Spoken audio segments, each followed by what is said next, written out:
yena tamarandasya yananjana salakaya chakshur unmilitam yena tasmai shri gurave namaha. I was born in the darkness of ignorance when my spiritual master opened my eyes with the torchlight of knowledge.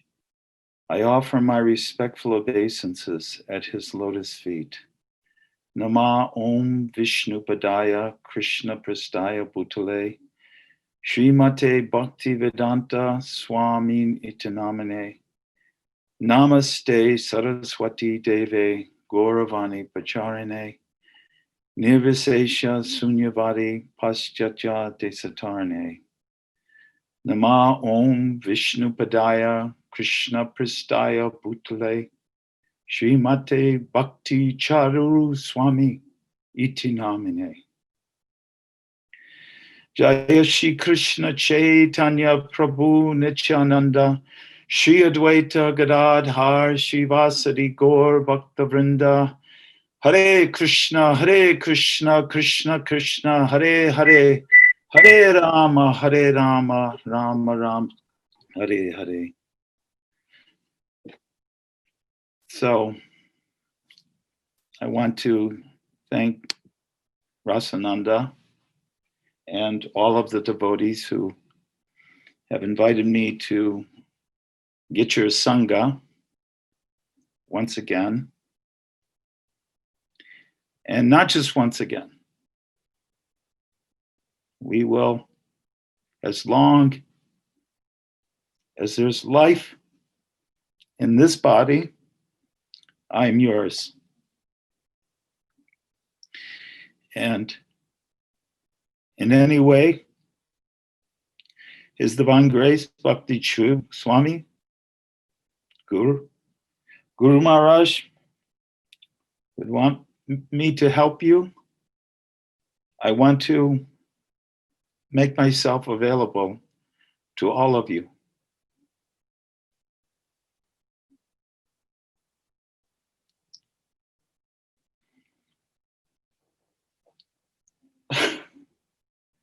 I'll let you know that I've been in Orlando for the last 15 days with my son, Krishna Arjun Das, your god brother.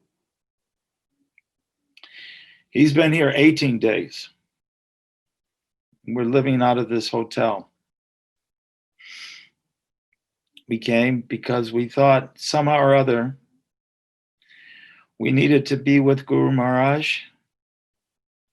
We needed to give Guru Maharaj what he has given the world for the past 44 years. He's given the holy name of Krishna. He has given Vaishnava Sangha. And he has given Krishna Katha. And it is unbearable, I know, for all of us. I cannot say, and I can't even look at that picture of Ujjain because it's breaking my heart.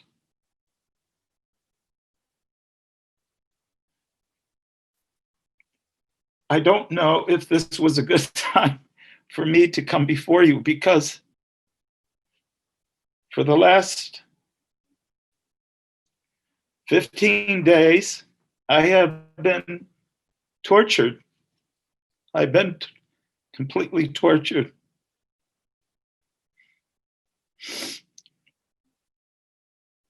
Because my best friend, His Divine Grace, Bhakti Charu Swami, I will not see until I prove myself worthy to be in his association. And this causes me great pain because I don't deserve his association. And he always gave it to me. And he gave it to all of you. And you're all so fortunate. And I am the most fortunate man, but I'm a great rascal because his standard of devotion was perfect. From the moment he came and shaved his head and moved into Mayapur, it's all perfect.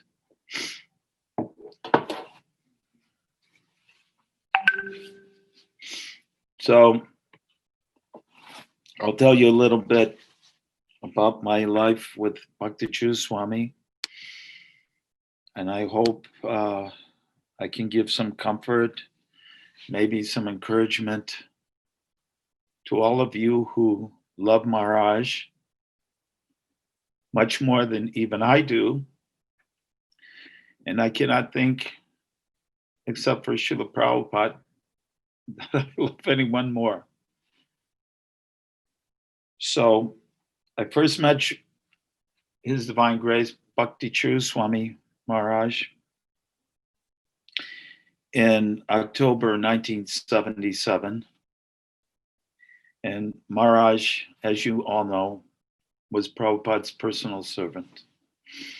I'd come from Detroit, Michigan, and I was traveling with the temple president, buying merchandise for all the devotees and for the deities, paraphernalia for the deities.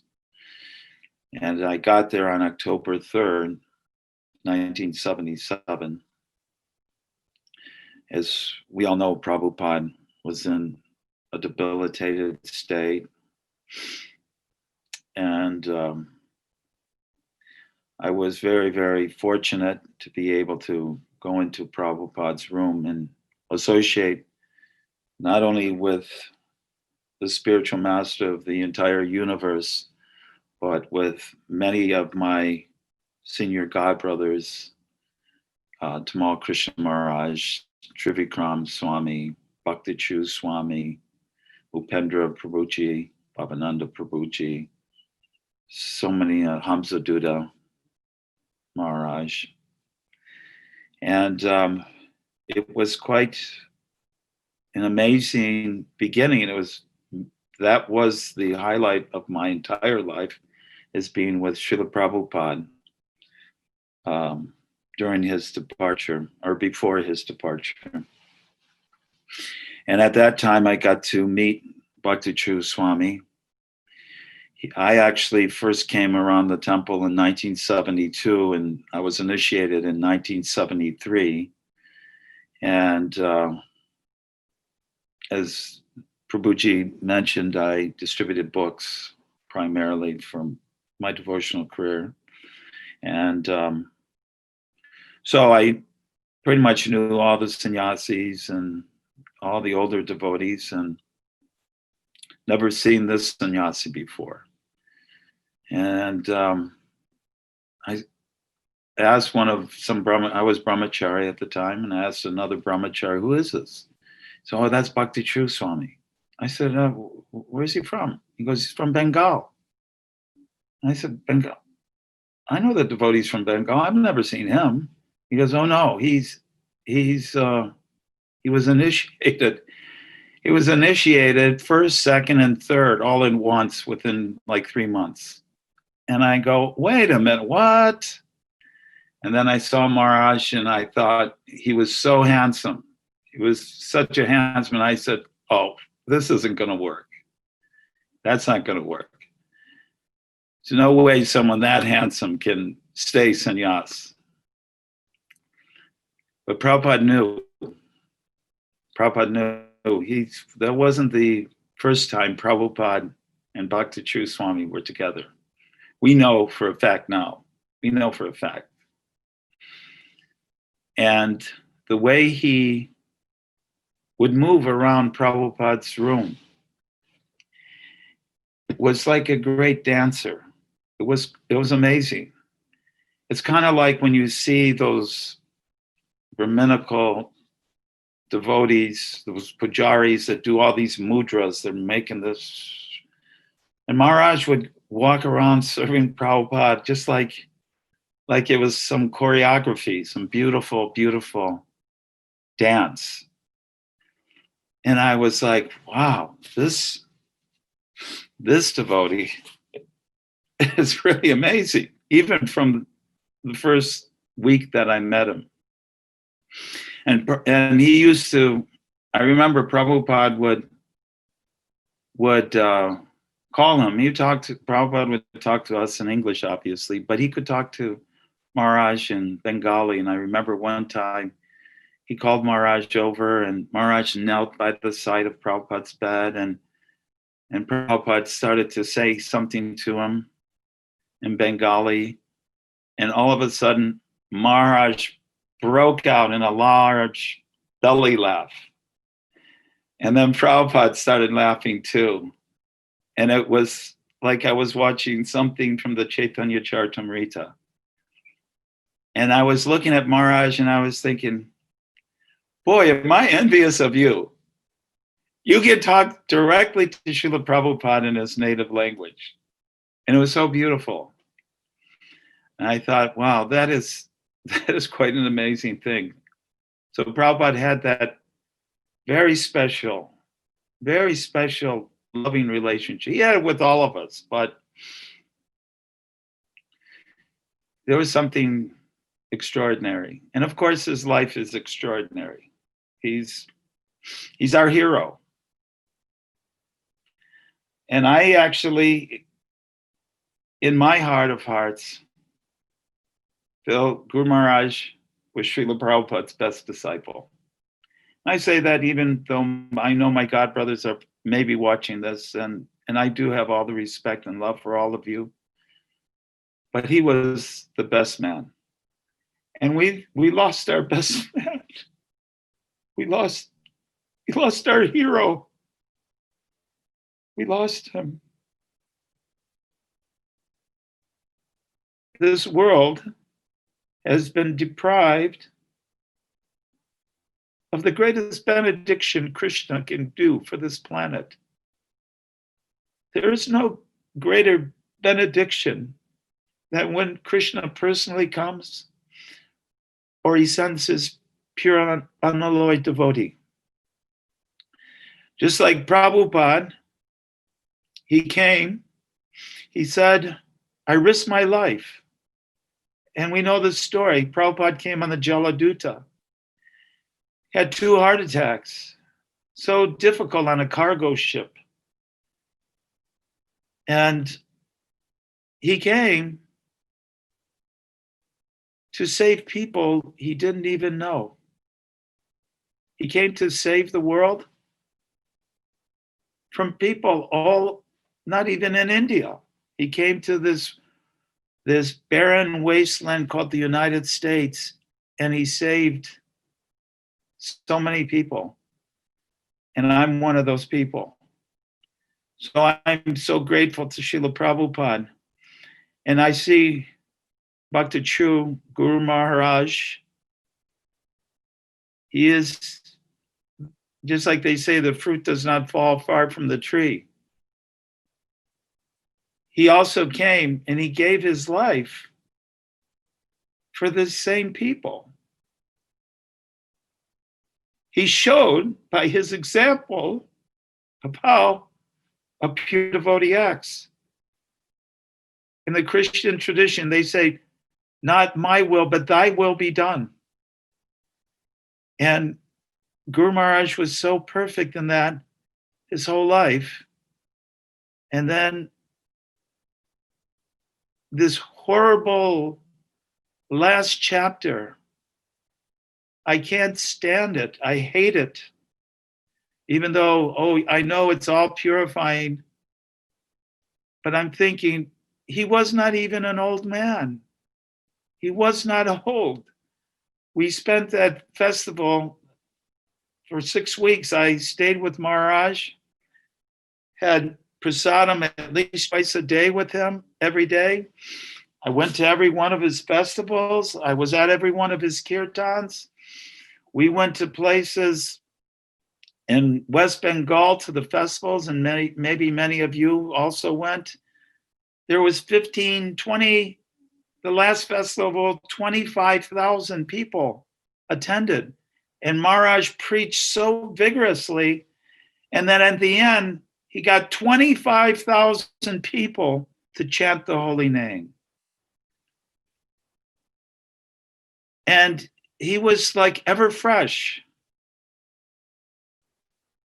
So when Prabhupada left, Prabhupada said, I am going to leave you, but that'll take 8 months.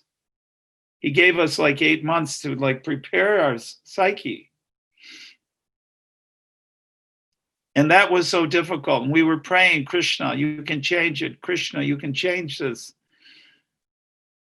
But, you know, the pure devotee only comes to serve the Supreme Personality of Godhead's desire. So Krishna wanted Prabhupada, and Prabhupada wanted Krishna, and they were rejoined in Goloka Vrindavan. But at least he gave us like 8 months to prepare. But Maharaj, he looked so healthy, and he was preaching in Ujjain, and he said, why am I going? He said, why am I going during this coronavirus thing? He said, because I've sent my devotees out there and they're preaching. And he's a great general. He's a perfect leader. And he said, I will teach by my example.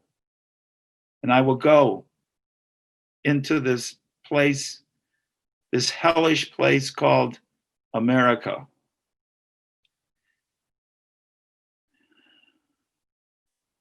But that we were not there, that wasn't intended to be his last, at least from my perspective. He was preaching so much. He was giving 3 classes a day, one in English, one in Hindi, one in Bengali. He's doing japa, japa morning or japa program with the assembled Vaishnavas all over the world. He's doing fantastic preaching. But he wanted to come to America because Prabhupada came and did that. And Prabhupada said America was very important to him. He said, America gave me men, he gave me finances, he gave me my service.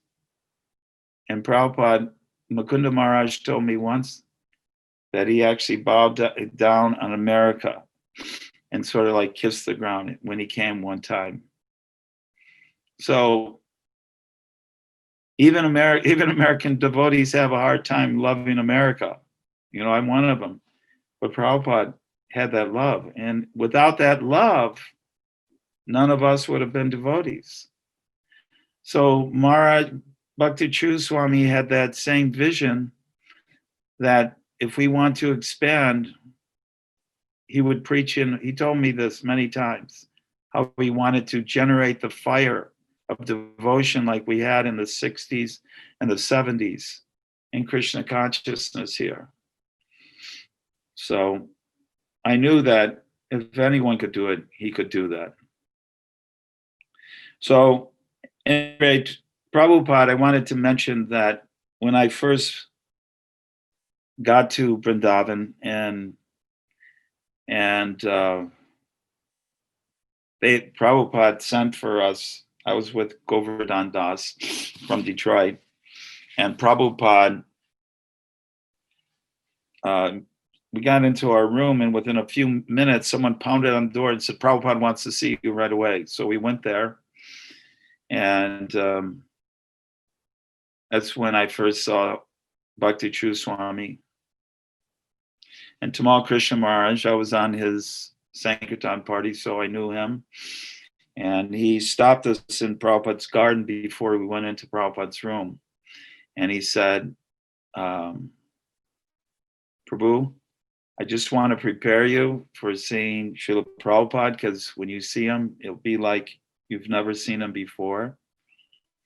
And we are trying to encourage everyone to be very, very positive. No negativity, no complaining about this devotee, that devotee. No, just everything positive. Just tell positive stories, because that will actually make Prabhupada better. So, and he said, and as we were about to walk in, he said, oh yeah, and one more thing, don't cry. don't let Prabhupada see you crying because that makes Prabhupada feel bad. So I said, okay. And Govardhan said, okay. So we went into his room, we offered our obeisances, and we stood up, and there was Srila Prabhupada. He was being massaged, and Prabhupada actually was going blind at that time, and he couldn't even see to the foot of his bed clear. And he said, oh, who is this? And Tamal Krishna Maharaj said, this is Govardhan Das and Udayananda Das from Detroit. And Prabhupada said, oh, did you get some prasadam? Are your facilities nice? Are you comfortable? Prabhupada was totally emaciated, barely had eaten in 6 months, and he was asking if we had eaten. And then he said, and how are the devotees in Detroit? How is Ambarish Das and Lekha Shabanti? And so we told them how they were doing, and Ambarish is also a good friend of mine and Govardhan's. So we told him all about that. And then Govardhan couldn't control himself, and he covered his face with his chadar and started crying quietly so that Prabhupada wouldn't notice. So then Maharaj wanted us to say something really encouraging. So I told Srila Prabhupada about how we were distributing prasadam in the local neighborhood, which had a lot of urban blight. The city was kind of run down, sort of a slummy area. So we used to go out just from the temple, and we'd go down these neighborhoods and go on a porch, and we would just start having kirtan, and then we would divide the children out, and I would be the master of ceremonies, and I'd name one Krishna's Govardhan lifters, and the other one was Ramachandra kill Ravana boys, and whatever. We made up names like that, and then we would get them to chant Hare Krishna. And there was one devotee named Gaur Bhumi who would be the judge. So I would get them, and there'd be like 100 kids here and 100 kids there, and we go, Hare Krishna, and they'd go, Hare Krishna, Hare Krishna, Hare Krishna, Krishna Krishna, Hare Hare, Hare Rama, Rama Rama, Hare Hare. And then I'd say, well, Judge, what do you think? And he said, oh, that wasn't bad, but let's hear the Govardhan lifters. So they would chant. And then I say, well, what do you think, Judge? And he'd go, I don't know. It's really close. I think we're going to have to do it all over again. So then they would chant over again. And then eventually we say, it's a tie. And we give these popcorn balls out, 2 bags of popcorn ball prasadam. So I told Srila Prabhupada that story, and all the devotees were laughing, and Prabhupada smiled, and then I had to cover my face and I'd start crying, and then Govardhan started talking. And Bhakti Charu Maharaj was there, and he was kneeling. He was kneeling next to Srila Prabhupada's bed. And then I just thought, Prabhupada, all he was concerned with, he asked, how are the devotees doing? Are they getting nice prasadam? Are they getting, is their facility very nice, etc.? And he was never thinking of himself. And I thought, wow, this is what a Mahabhagavat is. So Bhakti Charu Swami, as we all know, had the same kind of mood. He never considered for himself. He was always thinking, how are my devotees? Are they getting nice prasadam? Not just his devotees, all devotees. And Prabhupada disciples, other gurus' disciples, he was always taking care of their needs. And when I was there, I saw Maharaj waiting on Prabhupada along with so many other godbrothers. And I saw Maharaj reading to him one time. And I actually got to be in the room when another one of my godbrothers was reading the Krishna book that was on Ras Purnima. And he read the 5 chapters of the Rasa Leela to Srila Prabhupada. And Prabhupada was like in trance listening to it. And Prabhupada had nonstop association, nonstop of devotees. And one of the things that Prabhupada was asking, he said he wanted all of his devotees to, every single disciple, to come to Vrindavan and be with him. And he would ask this almost every day. And Trivikram Swami, I just visited him in Orlando, and we were in the room together. And I mentioned that, and I said, remember when Prabhupada said, why they are not coming? Don't they want to be with me? Can you imagine that? Why they are not coming? Don't they want to be with me? And then Maharaj said, and then he said, has my association become so poisonous?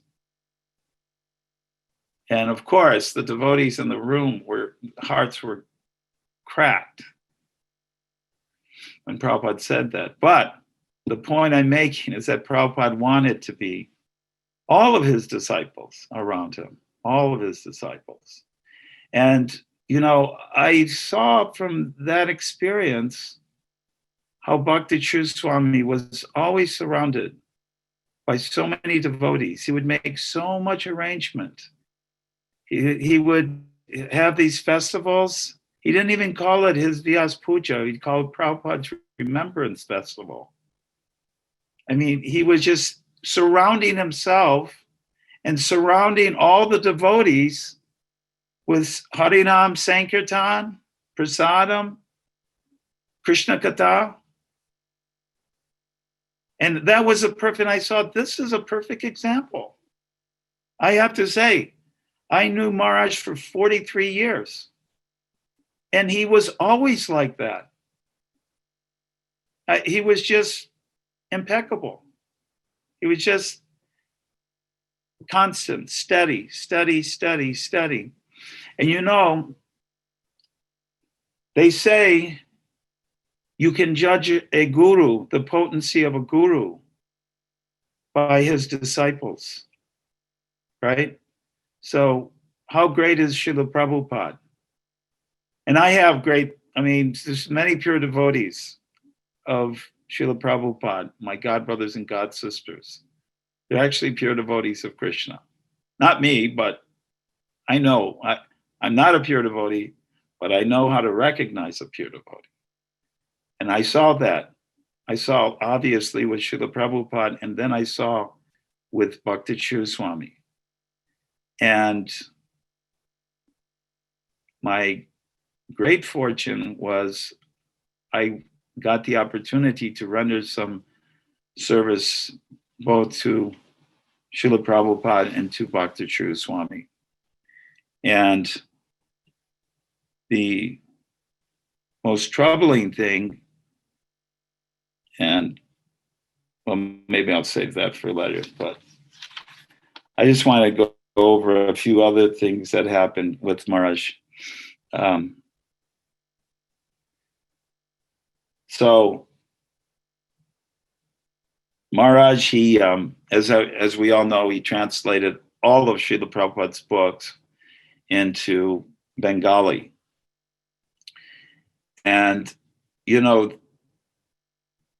that feat is inconceivable, because just to read Srila Prabhupada's book, all of Srila Prabhupada's books, is a very difficult thing to do. I've done it, but it took me years and years much longer to read them than it did for him to translate them. So when you translate, though, you have to go and he did it just like Srila Prabhupada did it. He would, do the, see the shloka, then he had the Roman transliteration, and you have to go word for word. So you have to go over every single word. That's why if you notice Guru Maharaj's classes, he's not just memorizing a verse, he's kind of like speaking the language. He is speaking it like he speaks Bengali, like he speaks English. He's actually understanding it. He's understanding the Shastras on that level.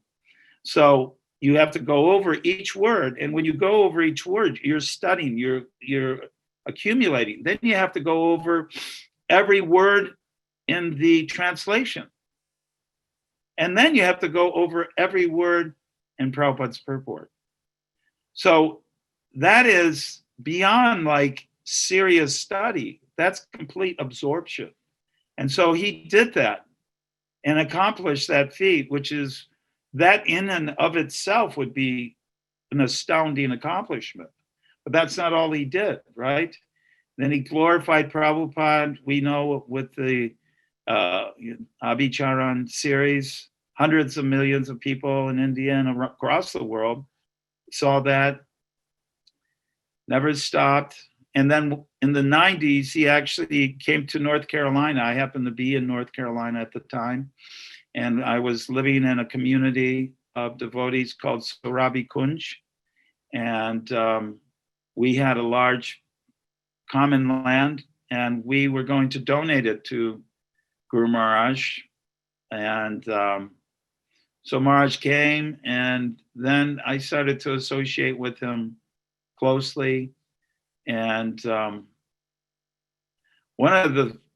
had an amazing, it's probably a silly kind of realization, but he was giving a class on the Chaitanya Charitamrita. We were just like 10 God brothers. And he would read the Bengali, and then the way he read it, it just dawned on me, well, he's reading it like he's talking to Krishnadas Kaviraj. Like I could talk to, an American devotee, we're speaking the same language. I said, Maharaj, you read that just like, I said, what is that like? He said, oh, it is so beautiful. He says, it is different than contemporary Bengali. It's like Shakespeare. He said, it's so beautiful. And I was like, oh, this person is amazing. So Maharaj used to come to North Carolina, and back then there were devotees like Srivas Thakur and Sripati and Gadadhar and Baladev, Vidyabhushana. These were older God brothers of all of yours. And Maharaj, he's a fantastic kirtan leader and bhajan leader. But he also was a tremendous dancer. I don't know if you know that. And we used to dance, as the Ujjain or Mayapur devotees know that I like kirtan, I like to dance. Lord Chaitanya said it's chanting and dancing. And Maharaj used to dance like that too. And we would dance. You can ask Baladev Vidyabhushana or any of them. He would dance for like hours in kirtan. Of course, he was younger at the time, and he was amazing dancer. He looked like Lord Chaitanya. He was a brilliant dancer. So we had many, many, many kirtans there in North Carolina, in Hillsborough, and then in Sorabi Kunj. And then he also had a house. He had a house, and we used to go to his house and have kirtan there. Sometimes it was just like 5 people, but we would get up and we would dance like that in his house. So of course, all of that is churning, and I'm just getting more and more and more and more and more attached to him. And then the thing in Sorabi Kunj didn't manifest. I don't know why, but so Maharaj really wanted to do that farm project.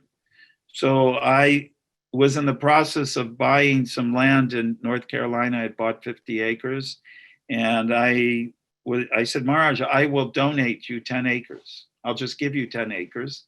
And then you can just come here, build an ashram, and then there's more land can expand and blah, blah, blah. So Maharaj said, yeah, okay, we'll do that. So that was very fortunate for me because I had a, daily call up Maharaj and to speak to him.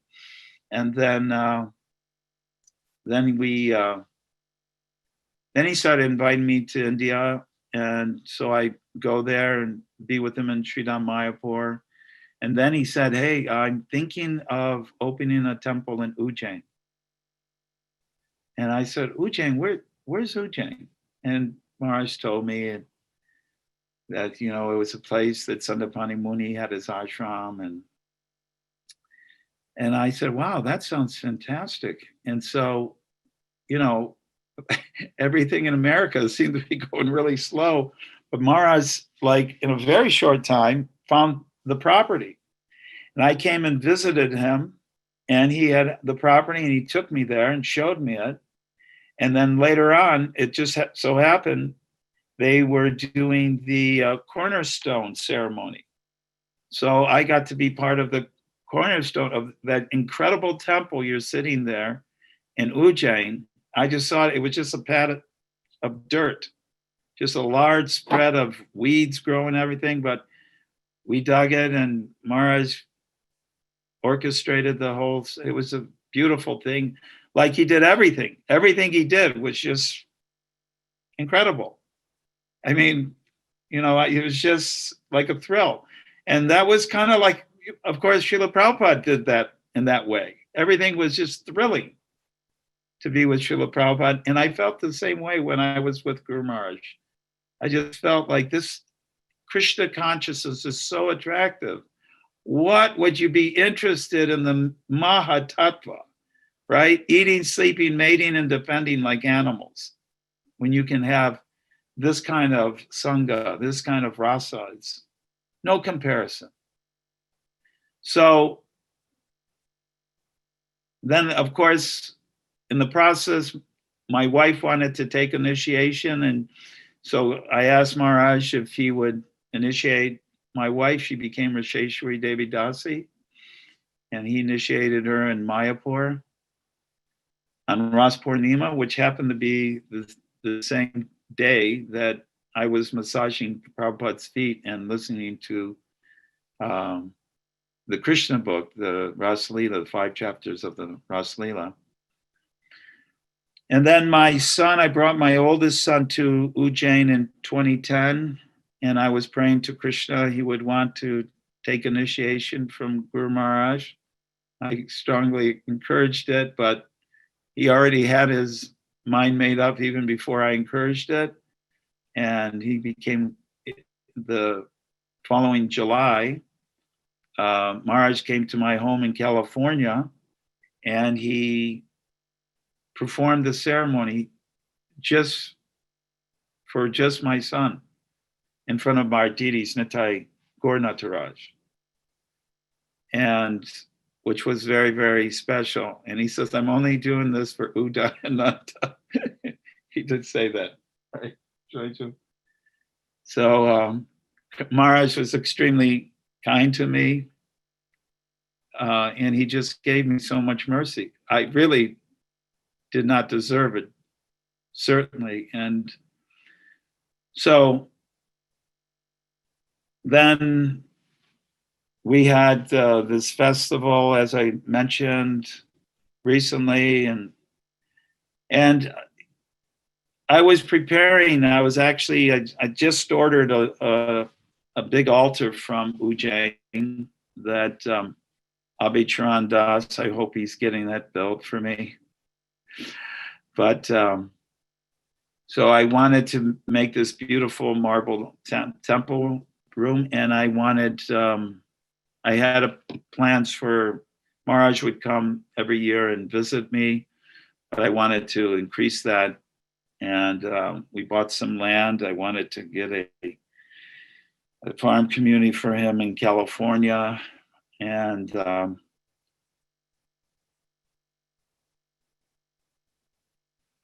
then one day my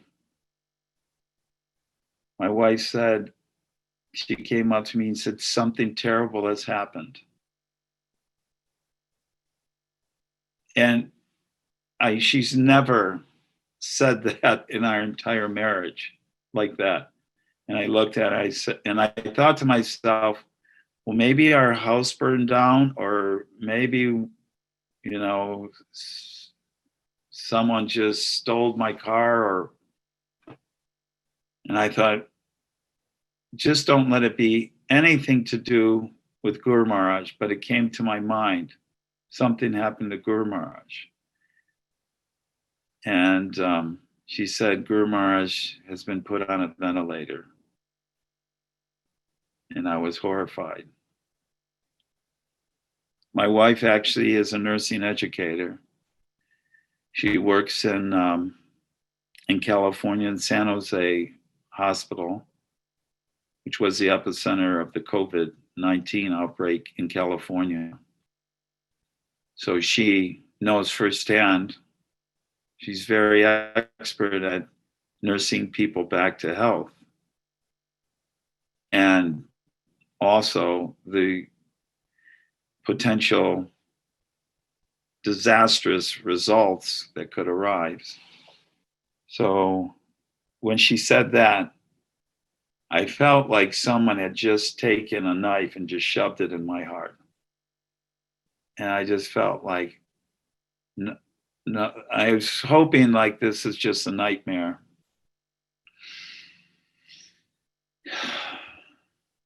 So I called my son. He was in England. Immediately, he dropped everything in his life. He has a very busy life, like all of us. He just dropped everything, and he flew to Orlando to somehow or other be with Guru Maharaj. And I just dropped everything, and I also flew to Orlando. Because for so many reasons, I just feared. It's such a horrific. The world is in hell right now. We are in hell. The demons are doing something very demonic. They say this COVID-19 is even man-made. They say maybe intentional. That might be up for debate, but certainly it's an evil thing that actually comes from slaughtering innocent animals. You study, it's a horrific thing. It's demonic. And it's covered the whole planet. But the only solution for it is not all this, and what do they want the antidote for it, the vaccine for it. That's not going to cure this. The only thing that will cure it is the holy name. Harinama, Harinama, Harinama. Eva kevalon kalo nasteva nasteva nasteva katiranyata. That's the only thing that will cure this disease-ridden world. And they have set it up so demonic that once a person goes into these hospitals, they're imprisoned. You can't get them out. And I just prayed to Krishna. I just said, please, Krishna, let me try to appeal. And I called up GBC members. I called up, everyone I knew. And I didn't know what I could do, but I knew that I had to be near Guru Maharaj, because every time something would happen to a devotee anywhere in the world, Guru Maharaj would drop everything he was doing to be with that devotee. He would travel 16 hours at a time because someone was to surround them with the association of devotees. That's what Srila Prabhupada did. Prabhupada is Jagat Guru. He's Nitya Siddha, Uttamadhikari, Mahabhagwat. And Prabhupada said, I want all my disciples around me. That's what he wanted. And he said, one thing he said, and he said it every single day I was there for 2.5 weeks. Every single day he would say, don't take me to the hospital. I don't want to offend any of you doctors out there, because you're not a hospital. You're a devotee. What we did is we created a hospital room for Srila Prabhupada in the temple, so that we would bring the doctors, we'd bring the nurses, we'd bring whatever was necessary. But in these hospitals, they own the body once they go in. And Maharaj was completely coherent when he went in. And this is a travesty. This is what makes me cry every single day, that I tried to get devotees to be around. They wouldn't even let us into the room. We used to take, Krishna Arjuna and me, every day, we would take cookies and cupcakes, prasad, to the nurses. And they would go, thank you, thank you. They were so nice. We just wanted to give Guru Maharaj what he gave everyone else. He would give everyone his association. He would give everyone the holy name of Krishna. He would give everyone Krishna Katha. He would give everyone, just surround them with that loving exchanges of Vaishnavas. But he himself was all alone. Now, one might argue, well, he's never alone. Prabhupada's always with him, Krishna. Yes, that's true. But Prabhupada's always with him when he was like giving a class. Prabhupada was always with him when he was chanting his japa, whenever he had a festival, Prabhupada. But Guru Maharaj surrounded himself with all of you. He wanted to be with all of you. And it breaks my heart that none of us were around him. He gave himself to all of us. And that is the greatest travesty. How has this happened?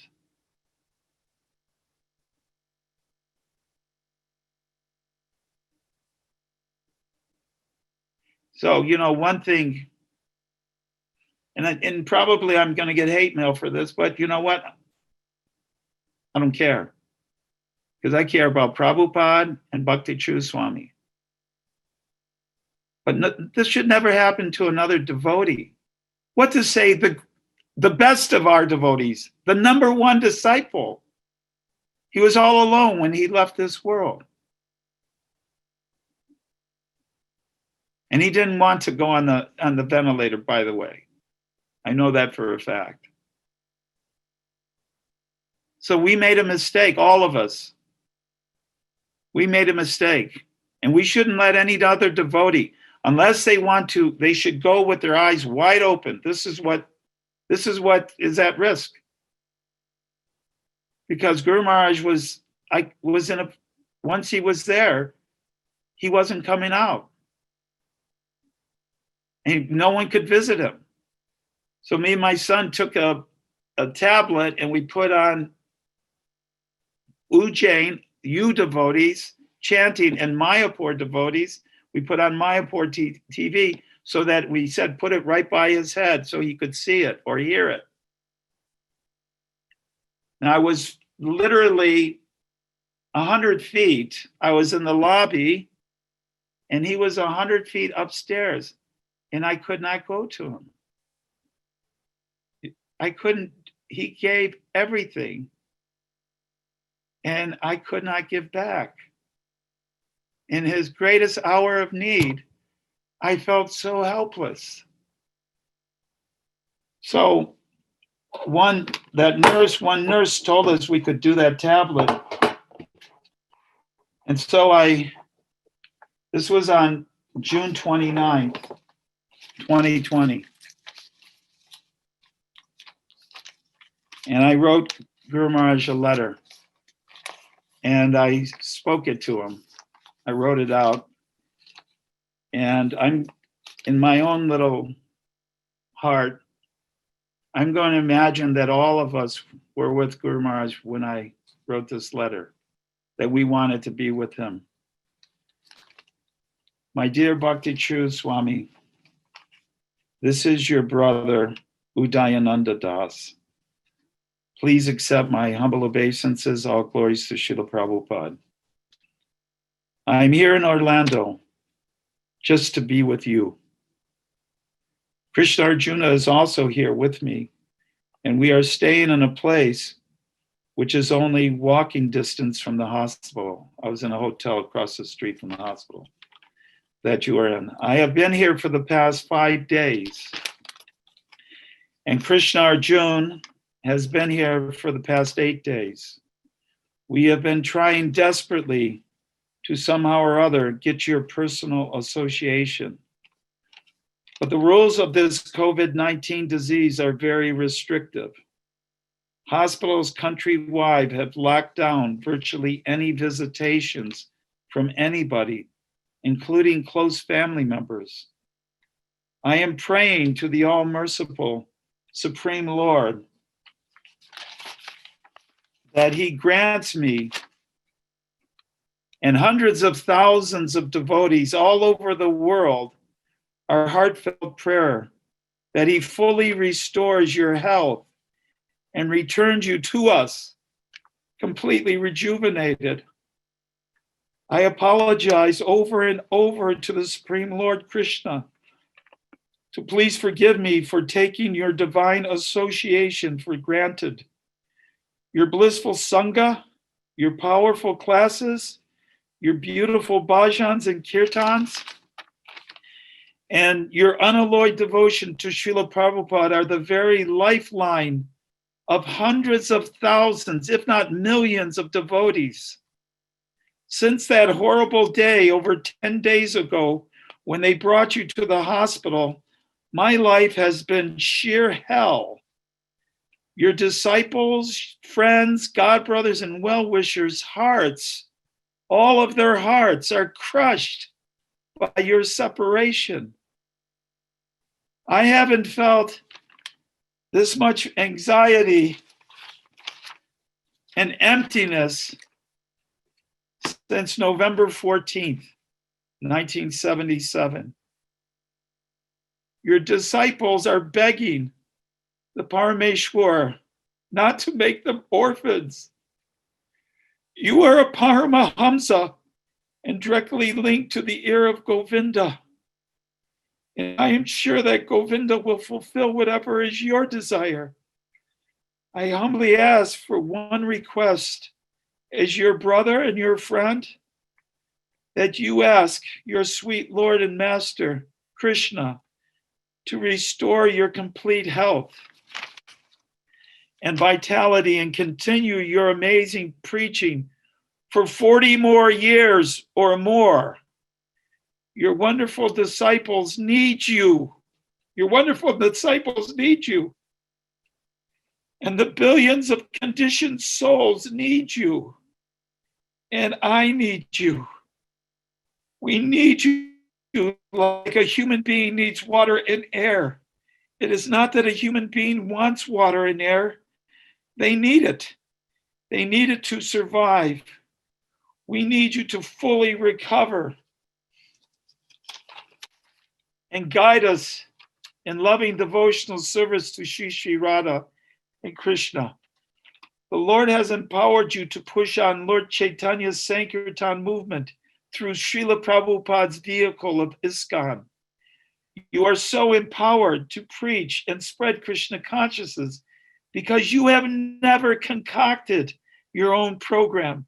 You only repeat exactly what Srila Prabhupada said and instructed us to do. On many, many occasions, Srila Prabhupada instructed the following, quote, all that you have heard from me, all that you have learned from me, you must repeat without any alteration or addition. No alteration or addition.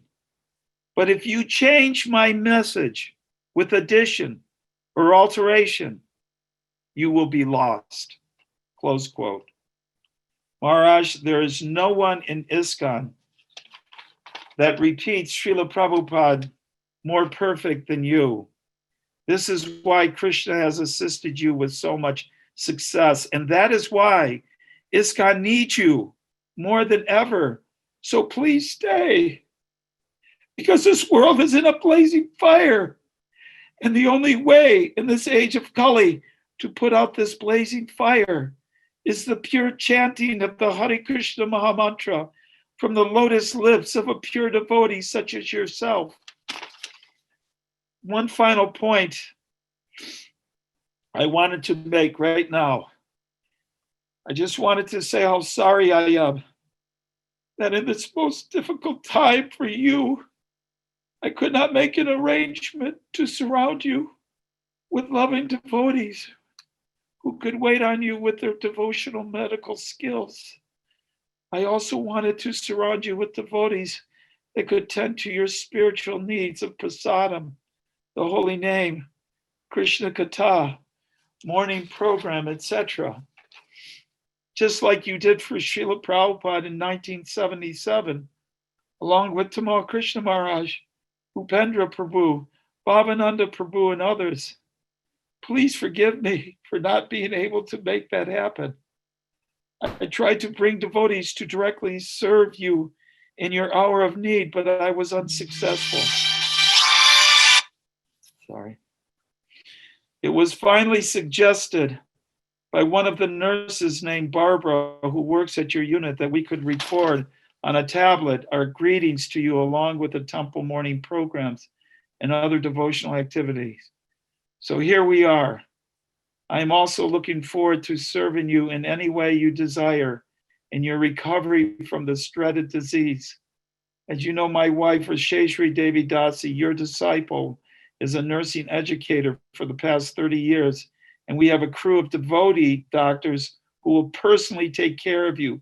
If you so desire, please let me know how I can serve you in the best way. Your servant, friend, and brother, Udayananda Das.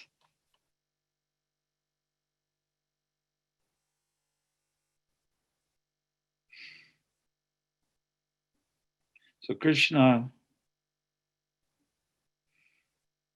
Ishvara Paramam Krishna Satchitananda Vigraha, Anadir Govinda Sarvakarna Karanam.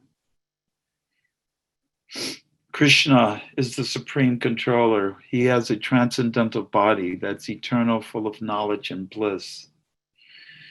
He is the supreme cause of all causes, and there is no other cause than himself. So, why Krishna has done this, I don't know. I prayed to Krishna, you've got trillions and trillions of pure devotees. We only have one, please. But on the other hand,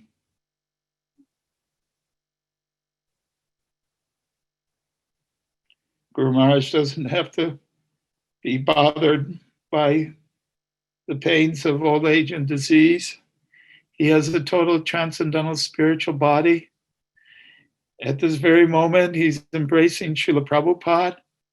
He's with Tamal Krishna Maharaj and Jayananda and all my godbrothers, Jamuna Devi Dasi, our god sisters. And we need to be very intelligent now. We need to become like him. So I'm just humbly requesting everyone out there to please embrace this process. Purity is the force. Preach like Maharaj. Be kind like Maharaj. Be loving like Maharaj. Be happy like Maharaj. Maharaj was always happy in devotional service.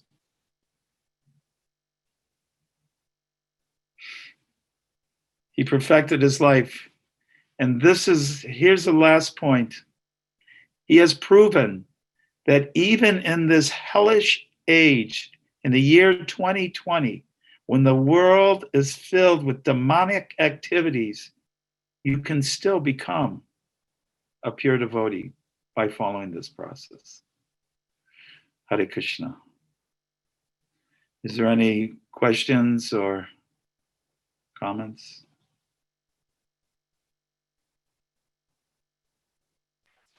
Hare Krishna, Guru. Hare Krishna. Hare Thank you so Krishna. much, His Grace Udayananda Guru, for such a wonderful, heart-touching realization about our Guru Maharaj. You have genuine love for our Guru Maharaj, and we have seen sometime how Guru Maharaj also shown wonderful love for you. I remember last pilgrimage that we arranged your room little far from Guru Maharaj's room in one hotel, and Guru Maharaj said, "No, give my next room to Udayananda Prabhu because he loves me so much." So thank you so much. And the group flew 3,000 miles just to see Guru Maharaj at last moment, and many devotees requested to have his class because they saw him very funny person. Thank you so much, Prabhu. So we beg to please guide us time to time so that we can follow the footsteps of Guru Maharaj. I want to let all the devotees of Bhakti, I want to let all the devotees, especially you, Rasananda, know that my home, if anyone wants to live in California, you come and live with me. My home is your home. It's not my home. It is actually Guru Maharaj's home. I was just keeping it for him. And if you would not mind, I hope to spend more time in India to be with you, to get purified by all of you. Because Maharaj, probably all of the accomplishments, in my opinion, that Maharaj was successful in was producing such wonderful disciples that Maharaj's disciples are like mini Maharajas. They're like mini Bhakti Charu Swamis. So continue on in this way. You'll be so happy in this life. And in this lifetime, you'll go back home. Maharaj was separated from Prabhupada for 40 years, 43 years. And now he's embracing Prabhupada. And you will all get to embrace Maharaj again, each and every one of you. You just have to stay as committed as him. It's when you have a pure devotee as a guru, he has a very high standard. We have to live to that standard. He was that way. Because if you don't live to that standard, you will disappoint him. That's worse than death. Hare Krishna. Thank you, Rasananda. Hare Krishna Prabhu. We have Bhakti Prem Maharaj here. His Bhakti Prem Maharaj here. Hare Bol Maharaj. Hare Bol Maharaj. Hare. I only want to request one thing. We know that you are one of the dearest God Brother of Guru Maharaj. Your position in a special place of Guru Maharaj, and the way you love and respect Guru Maharaj, it is wonderful teaching for all of us how to respect a senior God Brother. My humble request, the way you are guiding us, not only continue to guide, I think Guru Maharaj will be very happy if you give some time in Ujjain. Because Ujjain has a special project. If you give some time to Ujjain and guide us, I think Guru Maharaj will be very happy. In a humble request. Dr. Prem, when I see you, I see Guru Maharaj. I see Guru Maharaj. Thank you. Thank you, Maharaj. Thank you for allowing me to get purified by all of you, and I will certainly spend as much time as I can. I'm going to move to India, and I'm looking. I would like to spend like half my time in Mayapur and then the other half in Ujjain. Yes. And thank you so much. I love all of you so much. I can't go through a day. I want to say one thing. You said that Maharaj loved me so much. And I used to think, oh, I used to think Maharaj loves me the most. He loves me better than all my God brothers. Then I heard Udayananda Swami, and he said, oh, I think Maharaj loves me more than anybody.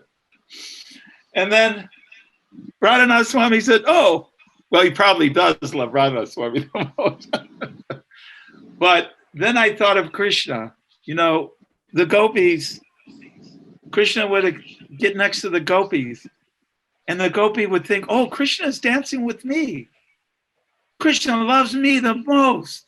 Oh, I feel so sorry for the other gopis that Krishna loves me, but I'm dancing with, but then the other gopi was also dancing. So in the same way, Maharaj would extend his love. He just loved perfectly, spiritually, everyone. And everyone had the same feeling. When you went to Maharaj, see, what's very difficult is everything about Maharaj, the way he laughed, the way he looked, the way he quoted shlokas, the way he glorified Prabhupada.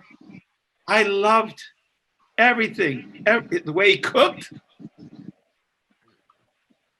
everything. Even when he chastised me too. I was he would chastise me. Why are you being so much nonsense? One time I was late for, we were going on a morning walk and I forgot something at home. I had to turn around, go home, come back. And I was 5 minutes late and Maharaj was all ready. And he said, why are you late? And then I said, oh, I'm so sorry, Maharaj. He said, you're always late. This is nonsense. You're always late. I said, Maharaj, I'll try to do better. And I was feeling total ecstasy. I was feeling like Advaita Acharya when Lord Nityananda threw the rice on him and he started dancing in ecstasy. So, and then later on, about an hour later, Maharaj came up and said, Udayananda, I'm so sorry for chastising you. Can you imagine that? Can you imagine that a pure devotee is talking to a conditioned soul and genuinely, I deserve to be chastised. And believe me, I've had other God brothers chastise me way worse. But his chastisement was total ecstasy and he's apologizing. That's what you get. That's what you great soul, you fortunate souls. You are so fortunate. Somehow or other, you're so intelligent. You figured out in the youth of your life, this is the person I should surrender to. You are all the winners of this world. You are the greatest winners. Hare Krishna Maharaj. I can't wait to see you again. I may pass out though. Maharaj, you take care of yourself. I'm real worried, don't go to a hospital. That's my message to everyone. Just stay around devotees. You can get treatment at home. Make the hospital at the temple. I would have donated my whole fortune to Maharaj to build a temple in Ujjain or in Florida or wherever he was, so he could be just served by the devotees. That's my greatest pain. I'm suffering. I can't get this out of my mind that I was not with him. He was always there for me, and I was not there for him. That's how I feel. I've let him down. So now I have to spend the rest of my life trying to make it up. I'm sorry. I apologize to all of you. I apologize. It should never happen. Hare Krishna, Hare Maharaj. Krishna, Prabhu. Yes, sir. I think devotees, everyone, they wants to hear from you again. We'll have another session with you soon. We'll let you know the time. I just want to read few comments from devotees. They're so grateful to you for sharing such a wonderful realization.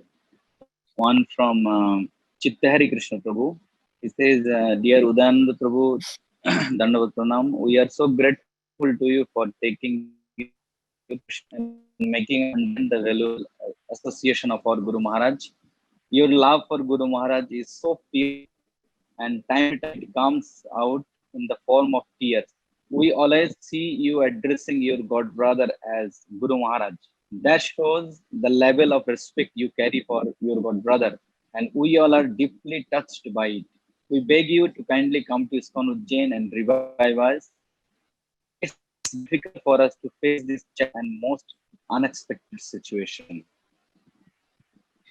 And another devotee wrote, Hare Krishna Prabhuji Dandavat Pranam.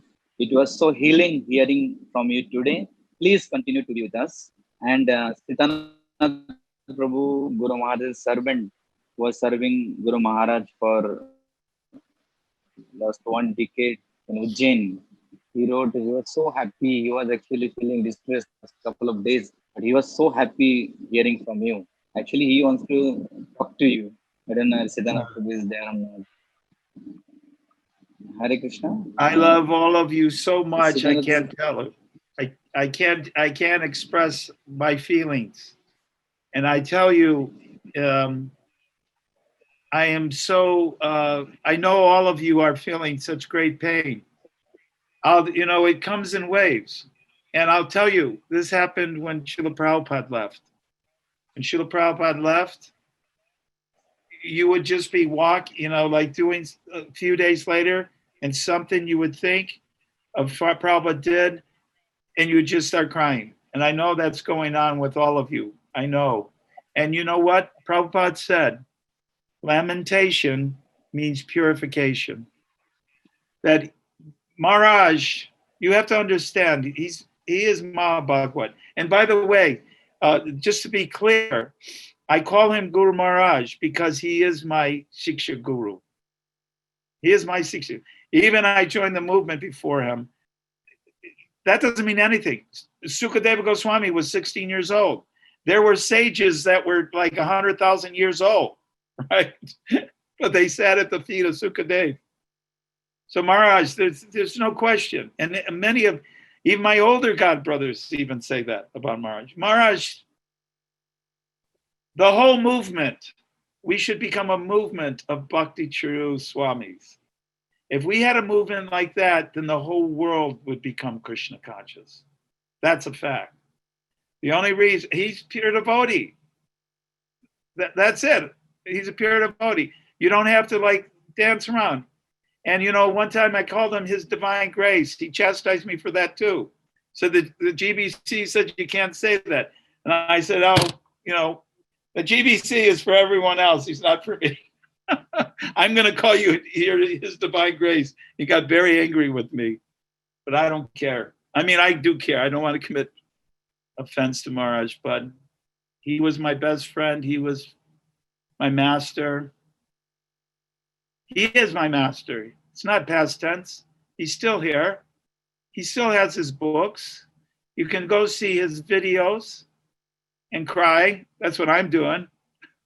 I'm watching his videos and I think, Krishna, I can't, how is this possible? I was supposed to die first. And how is it possible? It is so stunning. But this pastime, you could call it pastime. Well, to me, it's horrific. It's horror. It's like, but let's just say it's a pastime.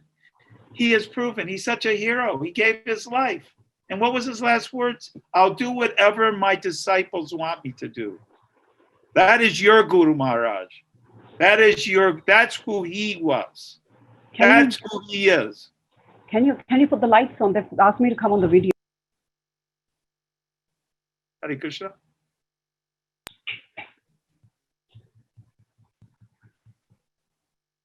Oh, Hare Krishna, Mataji. Hare Krishna. I can't hear her.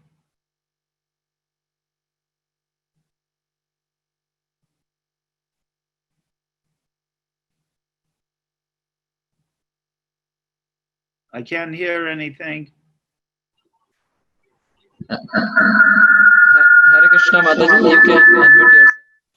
Okay, now I can hear. I can't hear her though. Is her mute on? Unmuted. Oh, there, I I'm- can hear now.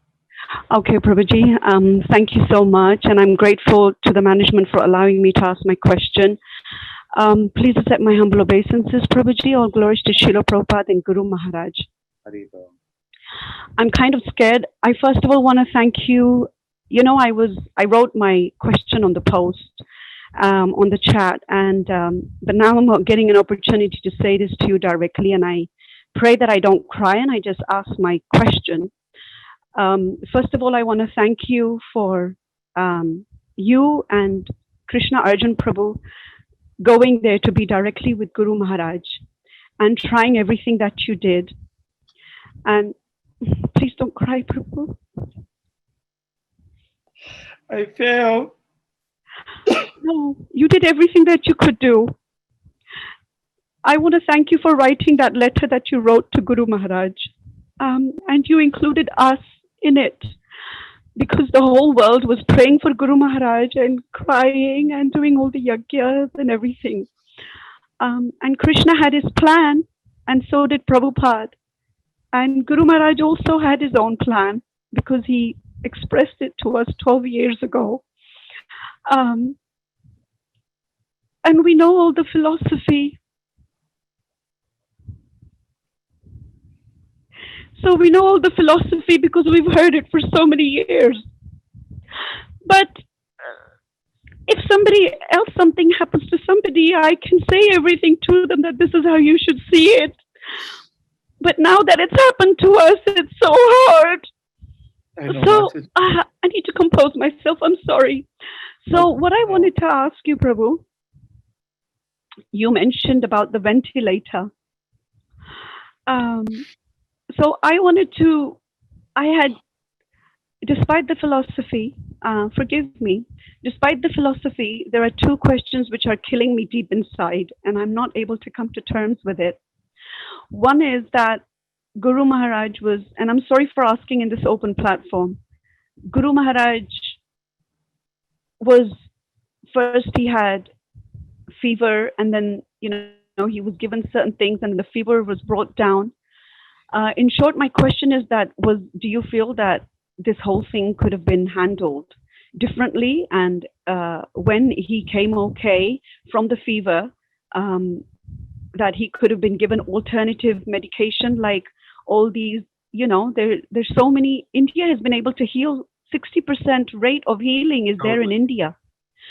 And that's one question, which it seems like it was, I don't want to use this word, and I hope I don't go to hell for causing any offense to anybody who was involved in serving Guru Maharaj.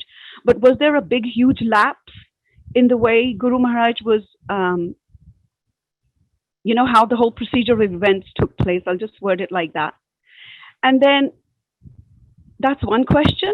And then the second question I can't get to terms with is, why was Guru Maharaj in this most precarious situation even asked to go to America, considering the dangerous situation there and considering Guru Maharaj's age? We know how Guru Maharaj is so loving and Guru Maharaj has his own mind, but I'm just now questioning the initial instigating point of him being asked to come to America. So what's rolling in my head is, had he not been asked, he wouldn't have gone in the first place. So I don't know, Prabhu, if you are able to help. Okay, Mataji, I'll say this. And first of all, it's a brilliant question. And if there is not one devotee that is not thinking about that question, you're either not very bright or you're a cheater. Our hearts are breaking. And we have to think, he should have been in Ujjain. He would have had Ayurvedic medicine. He didn't want this ventilator. And here's the thing. I don't want to, I'm torn because I have very definite ideas, not just ideas, but even knowledge. But I do know that Guru Maharaj wants you to be united. I don't want to create a schism. But terrible, he is, you can say he was with Prabhupada. You can say he was with Krishna. That's true. That's true. We all know that. But where were we? Where were we? And I know you're all, and as far as Guru Maharaj wanting to preach in America, you know, that he's a hero. A coward dies 1,000 deaths, but a hero dies only once. Do you know where I got that from? His Divine Grace, Bhakti Charu Swami. He said, a coward, he runs from the battlefield. You just happen to have another Abai. Prabhupada was Abai. He was fearless. And Guru Maharaj is fearless. And he said, so be it. But, you know, very good question, Mataji. You really got me pinned because I have to either be a liar, I have to be a politician, and I won't be. Not to you devotees.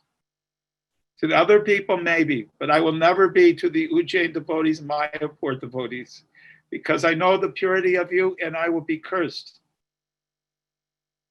But I will say this. 6 devotees got this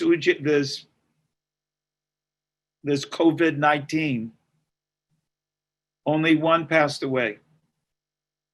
And only 1 went to a hospital. We should have made the hospital there, right?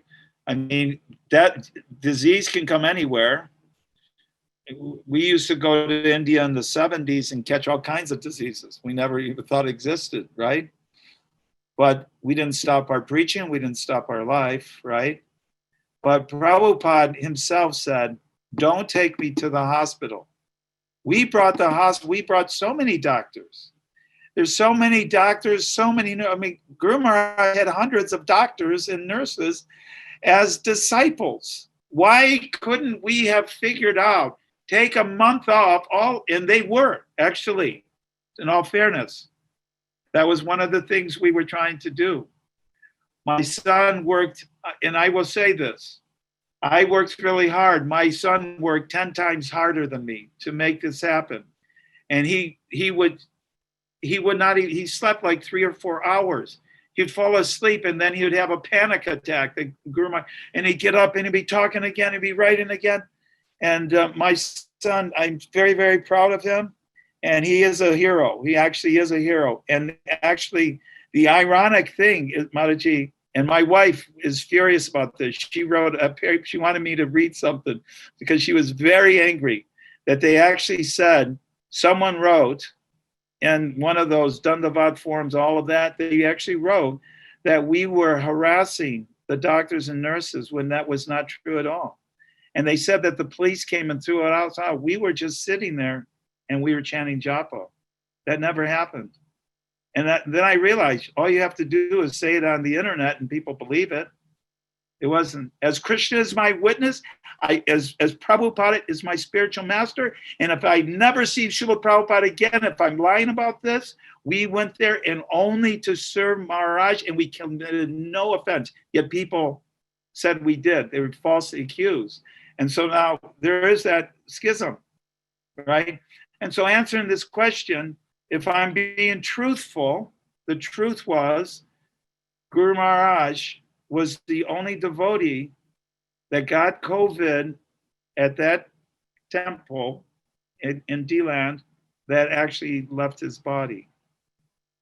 And everyone else was surrounded by devotees, but not Guru Maharaj. Now, for me, I can't ever like work that out in my for the rest of my life. And one may say, oh, it's his pastime or this or that. Yes, he's all glorious, but we made a mistake.